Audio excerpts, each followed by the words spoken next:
Hello, once again, you are warmly welcome to the class today, and we are going to have a very useful, as always, and interesting discussion today. So, just like we did in our previous class, I'll finish with A Christmas Carol by Charles Dickens.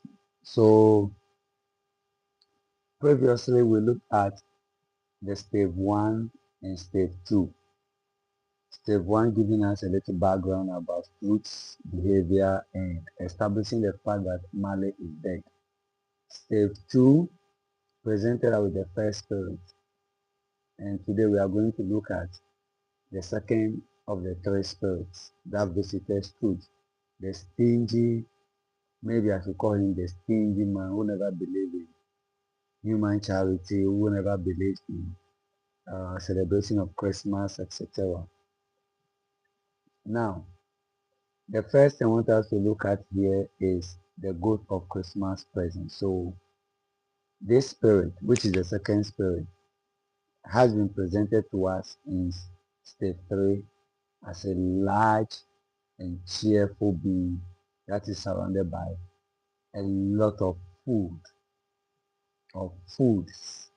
And his appearance symbolically represents abundance, generosity, and hospitality.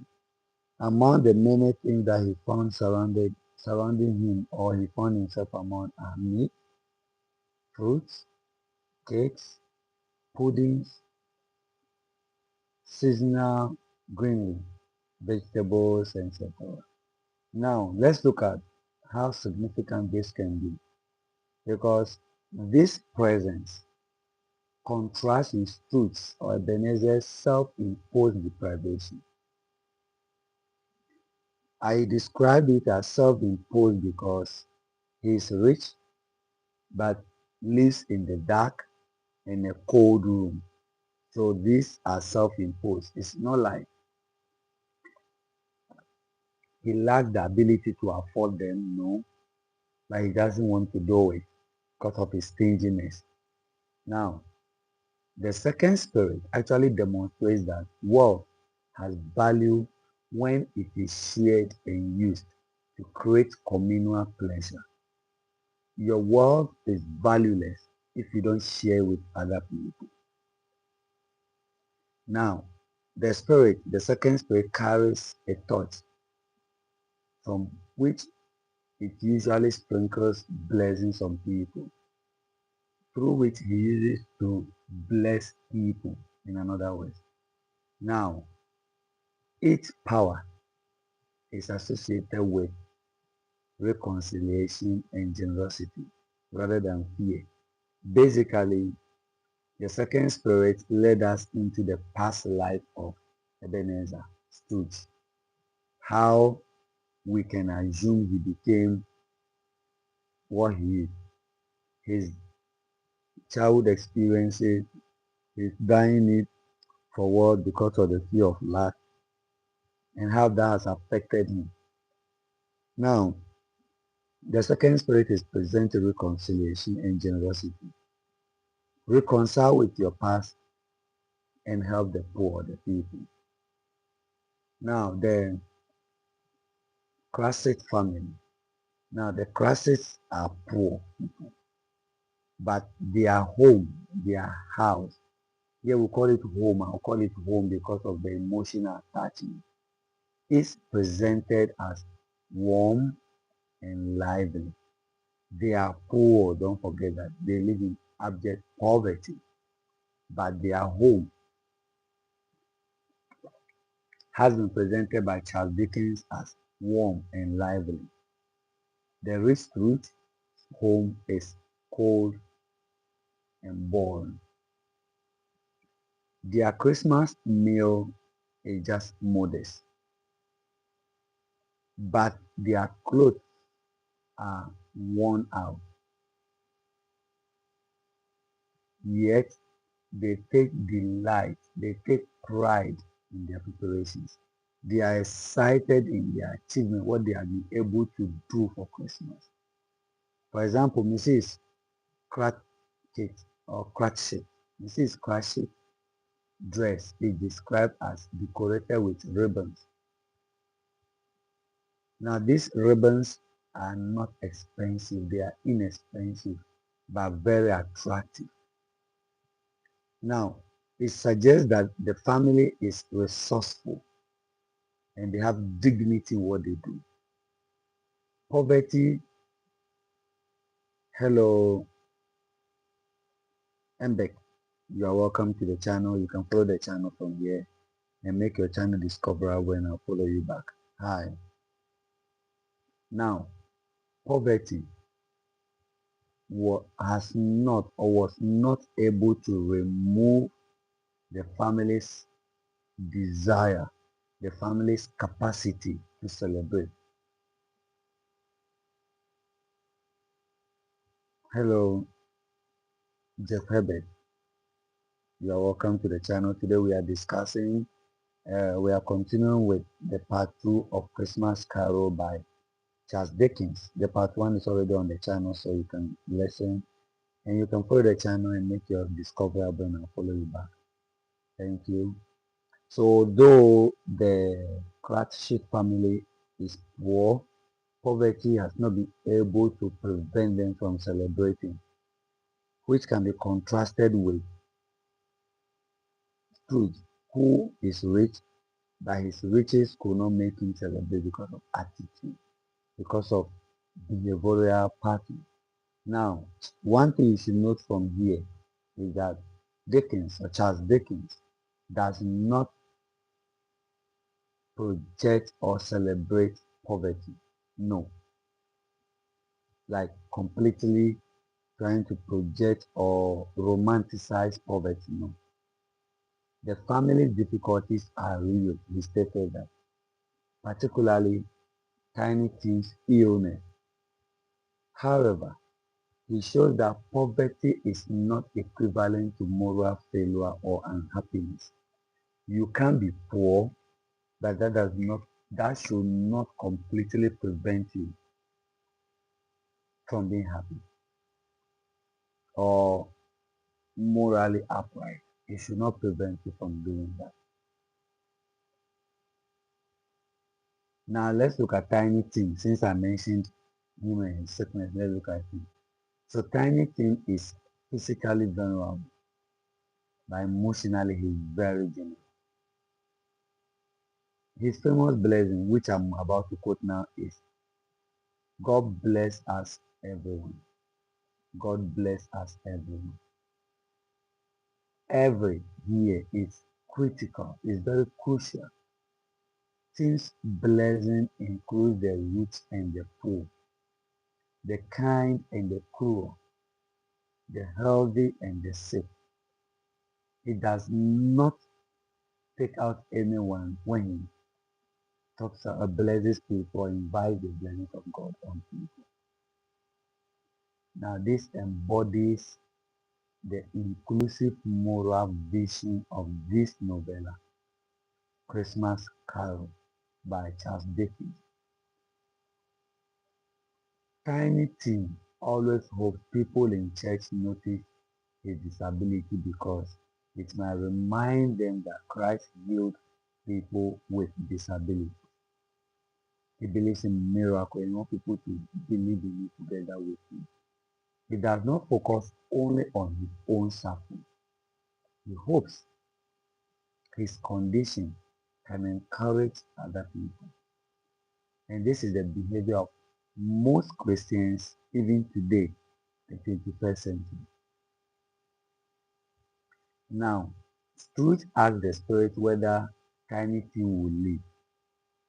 I mean the second spirit I'm talking about now, who visited him in state 3. The spirit predicts that Tiny Tim will die or might die unless certain circumstances change. And I quote, if he be like to die, he had better do it or decrease the surplus population. This quote is something that Scrooge said earlier. I mentioned that to you before. And the spirit quoted or repeated what Scrooge said. Now, the interesting thing is that when Scrooge heard this language,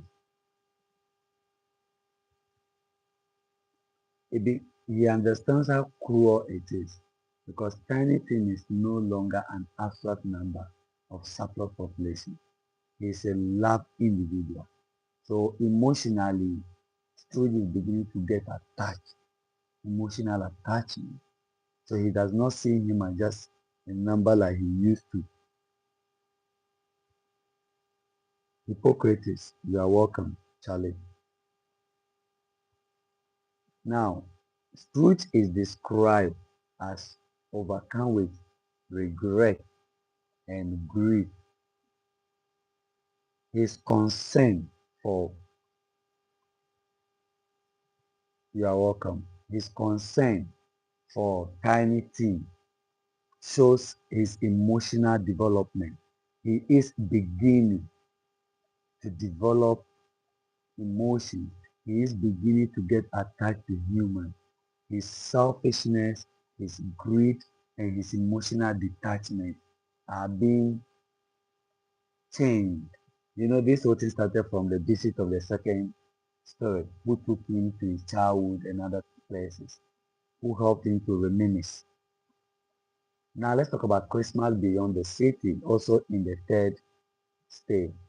So the spirit takes through to people celebrating Christmas in difficult and isolated locations. Some of these people are the miners, the lighthouse keepers, and the sailors.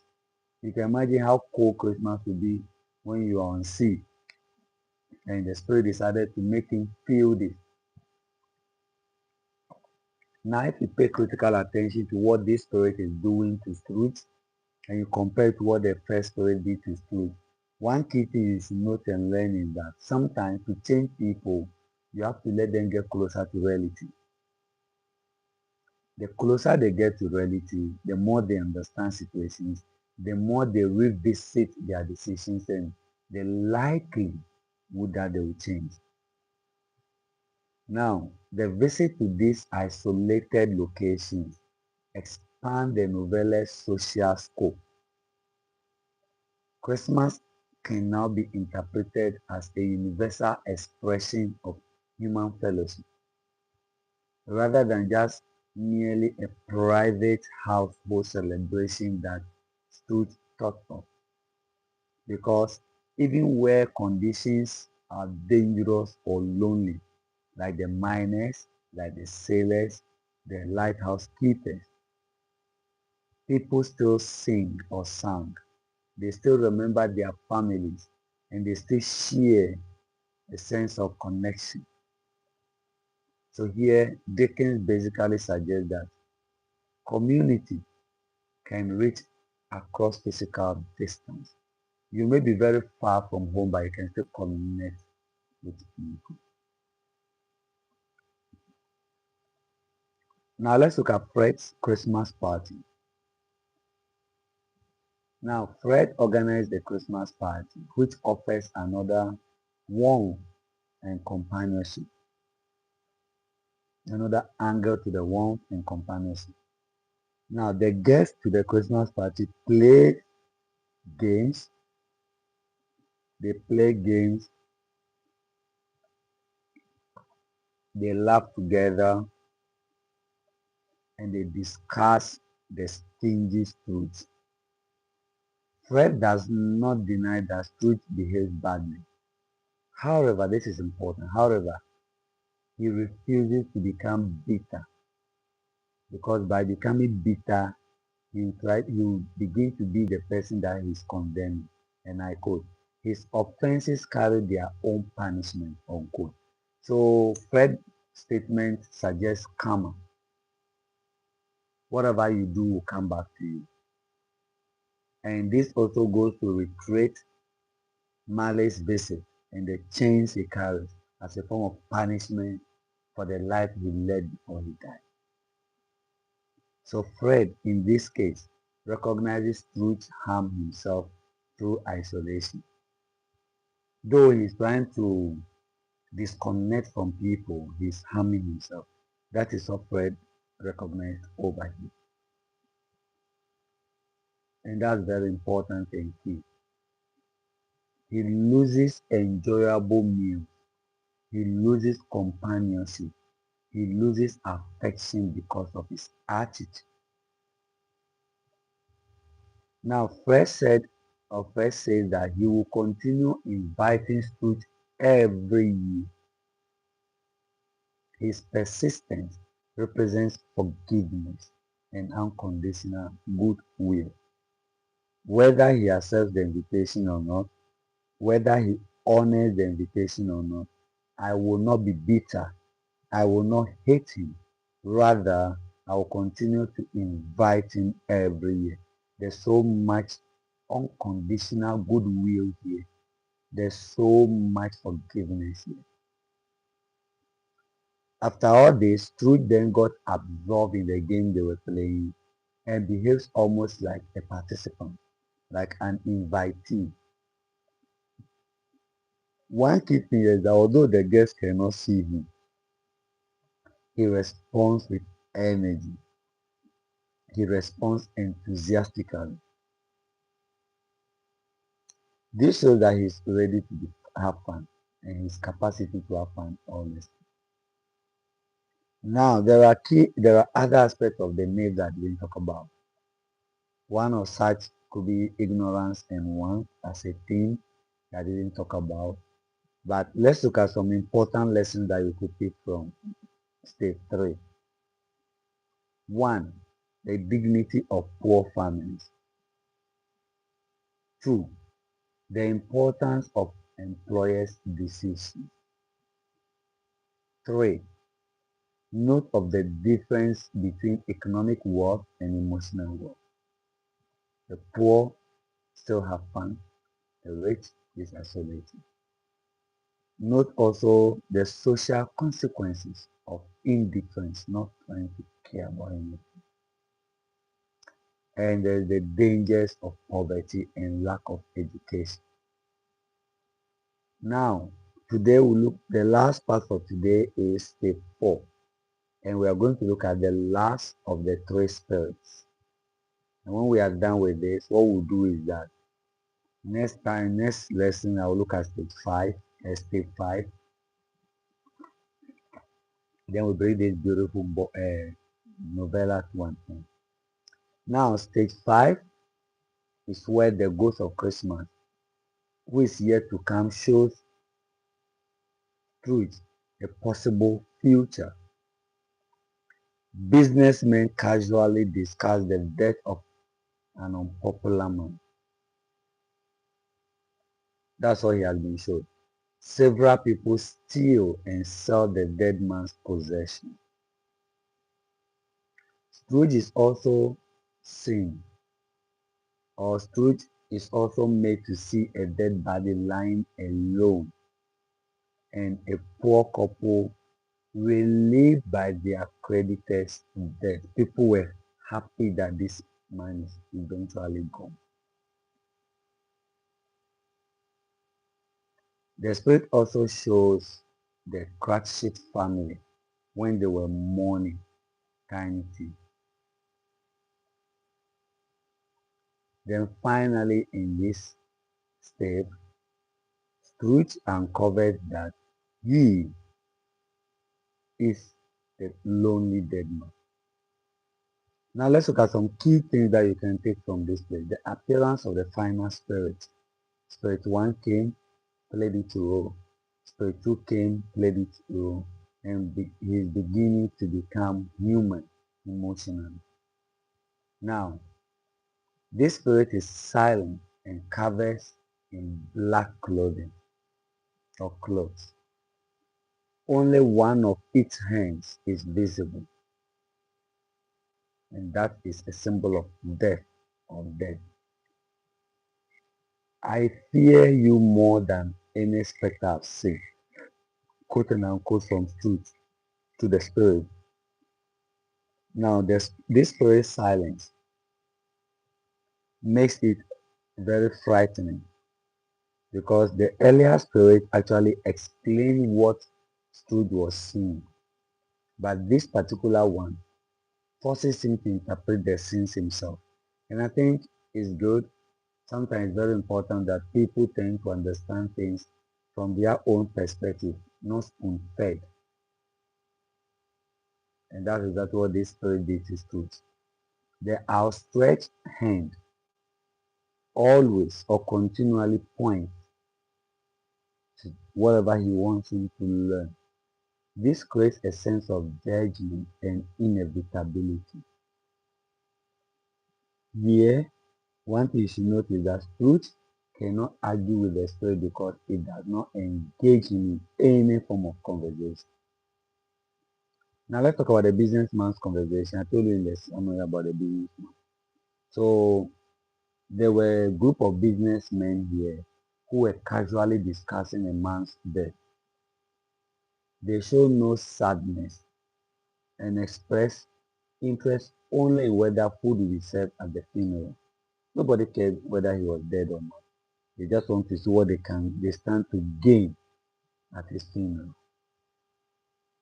Now here, Spirit actually expected the Spirit to show him someone responding positively to a death, but the scene reveals something different or completely different thing. The man's conversation shows the dead man's lack of meaningful relationships. So this is where when I was with this, I started knowing that this man being talked about is truth. His professional associates know him, but they do not care about him because he never formed any personal relationship with them. Now, this scene actually challenges a purely financial understanding of success. The dead man accumulated wealth but failed to build respect or affection. Now, let's talk about the dead man's possessions that were stolen.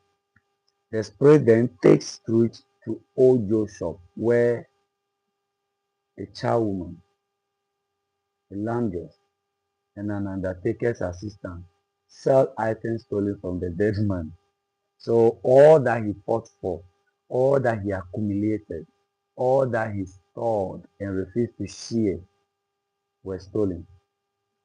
They have taken bed curtains, they have taken blankets, they have taken clothing, they have taken personal belongings and they are selling them. If you don't know, an undertaker is someone who prepares a dead body for burial. Now, the theft of the bed curtains is something I want to discuss because they were removed while the dead body was still lying on the bed. This suggests that the dead man's relationships were based on exploitation rather than loyalty. Those who served him felt no respect after his death because they should have waited for him to be buried before they start taking the things like the curtains, the bed curtains, I mean the quilts or the blankets. Now, the sellers justified their actions by saying that he drove everyone away while he was alive. He never cared about anyone. He never formed a relationship with anyone. So his isolation therefore continues after death. He should stay alone. Nobody cares because he never cared. Karma. What you give comes back to you.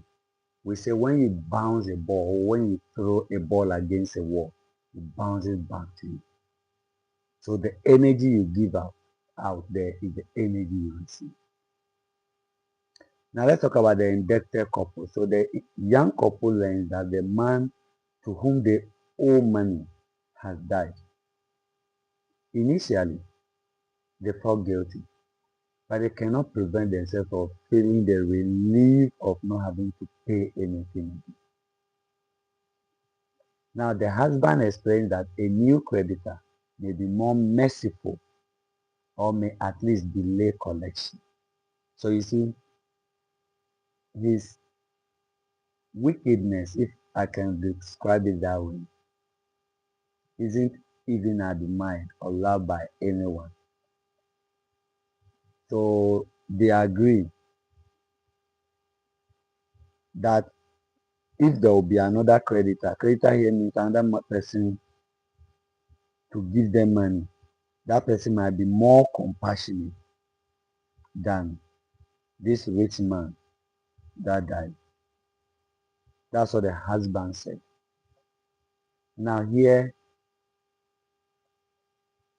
one thing to know is that the only positive thing about this rich man's death is relief from the debtors. Dickens actually demonstrates that your legacy or a person's legacy is created through daily treatment of other people.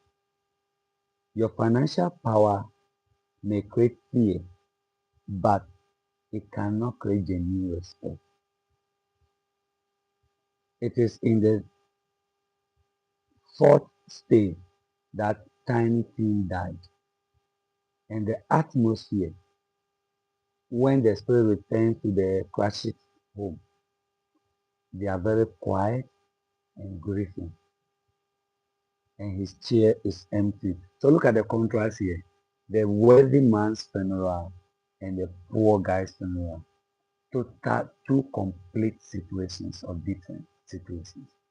One rich but has been neglected, another poor but has been mourned, and people are grieving. Bob returns from visiting Tim's grave and struggles to control his emotions. Here there was a reminiscence by Bob where he recalls Tiny Tim's kindness and used that to encourage the family never to forget him.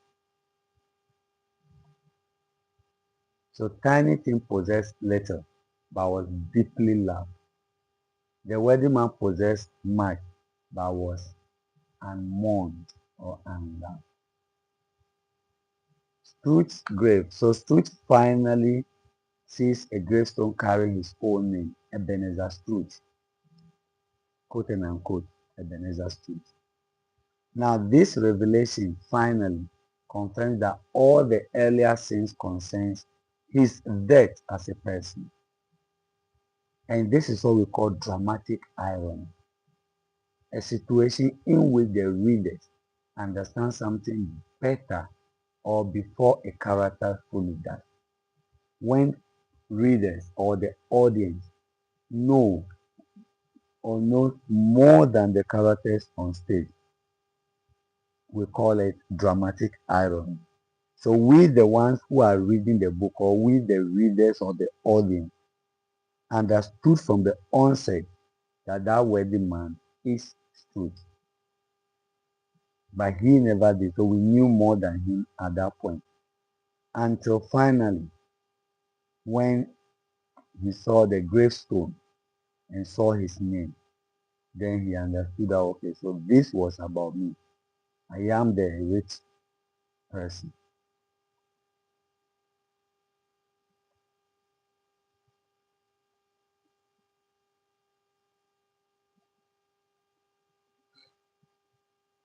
Now,